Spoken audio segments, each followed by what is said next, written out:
পাইকগাছায় জয়ের জন্মদিন ও স্বেচ্ছাসেবক লীগের আলোচনা সভায় বঙ্গবন্ধুর স্বপ্ন বাস্তবায়ন করেছেন তারই যোগ্য উত্তরসূরি প্রধানমন্ত্রী শেখ হাসিনা, বললেন রশিদুজ্জামান এমপি। তথ্য ভিডিওচিত্রে খুলনা থেকে আমাদের প্রতিনিধি বি সরকার। পাইকগাছায় সজীব ওয়াজেদ জয়ের জন্মদিন ও স্বেচ্ছাসেবক লীগের আলোচনা সভায় সংসদ সদস্য মোহাম্মদ রশিদুজ্জামান এমপি রিপোর্টার বাংলা টিভিকে বলেছেন, জাতির পিতা বঙ্গবন্ধু শেখ মুজিবুর রহমান চেয়েছিলেন এ দেশকে ক্ষুধা ও দারিদ্র্য মুক্ত করতে, কিন্তু তার সেই স্বপ্ন বাস্তবায়ন করতে দেয়নি স্বাধীনতার শত্রুরা। যারা এদেশের স্বাধীনতা চায়নি, যারা লাল সবুজের পতাকা চায়নি, তারা বঙ্গবন্ধুকে হত্যা করেছিল। কিন্তু বঙ্গবন্ধুর সেই স্বপ্ন আজ বাস্তবায়ন করেছে তারই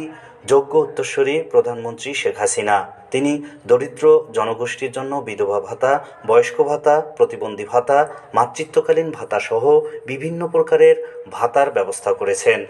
দিয়েছেন আরও অনেক প্রকারের সুযোগ সুবিধা। বিগত দিনে যে সমস্ত সরকার ক্ষমতায় ছিল তাদের সময় কিন্তু এ সকল সুযোগ সুবিধার ব্যবস্থা ছিল না। শেখ হাসিনা ক্ষমতায় এসে এদেশের মানুষের ভাগ্যের পরিবর্তন করেছেন, যে কারণে প্রধানমন্ত্রী শেখ হাসিনাকে মানবতার মা বলা হয়। এমপি রশিদুজ্জামান এমপি এ সময় আরও বলেন, কোটা সংস্কার প্রসঙ্গে বলেন,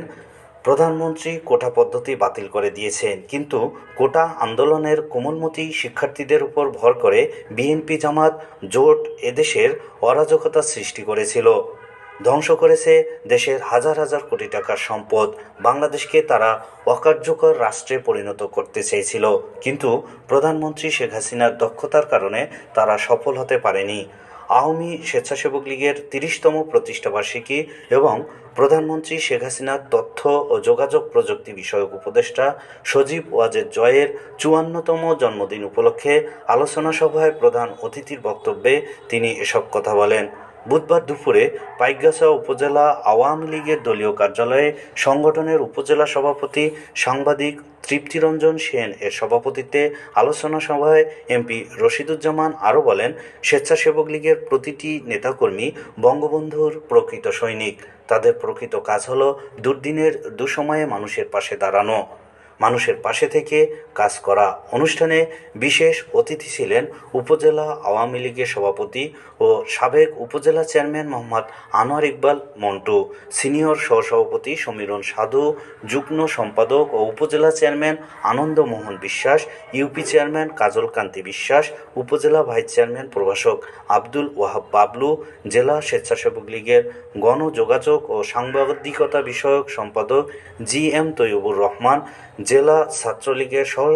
সভাপতি নিত্যানন্দ দাস, যুগ্ম সম্পাদক মৃণাল কান্তি বাছার, উপজেলা সম্পাদক ফাইমিন সর্দার, উপজেলা স্বেচ্ছাসেবক লীগের সাধারণ সম্পাদক কাজী জাহাঙ্গীর হোসেন এর সঞ্চালনায় সভায় বক্তব্য রাখেন Shibananda Roy, G M Kamrul Hasan, Gaffar Khan, panel chairman Piyush Kanti Mondal, Mohammad Mahfuzul Haque Kinu, Sujan Kumar Roy, Mohammad Sirajul Islam, সাংবাদিক বি সরকার, প্রভাষক এস এম জাহাঙ্গীর আলম, সজীব মণ্ডল, অমল রাজ মণ্ডল, মনোজ কুমার মণ্ডল, আশুতোষ মণ্ডল, মহিলা বিষয়ক সম্পাদিকা ও কাউন্সিলর কবিতা দাস, রফিকুল ইসলাম, পঙ্কজ কুমার বিশ্বাস, অসিত কুমার মণ্ডল, সমরেশ বিশ্বাস, উজ্জ্বল মণ্ডল, নির্মল দাস, রিপন রায়, পৌরসভাপতি বাশারুল ইসলাম বাচ্চু, আলহাজ মইনুল ইসলাম বাবু, মলয় মণ্ডল, মোহাম্মদ কামরুজ্জামান, মোহাম্মদ হাবিবুর রহমান, রাশেকুজ্জামান, সুমন, শঙ্কর কুমার ঢালি, পলাশ বাছার,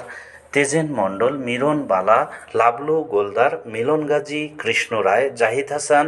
বিমান মণ্ডল, হোসেন আলী মণ্ডল, মংলি মণ্ডল, দিলীপ মিশ্র প্রমুখ।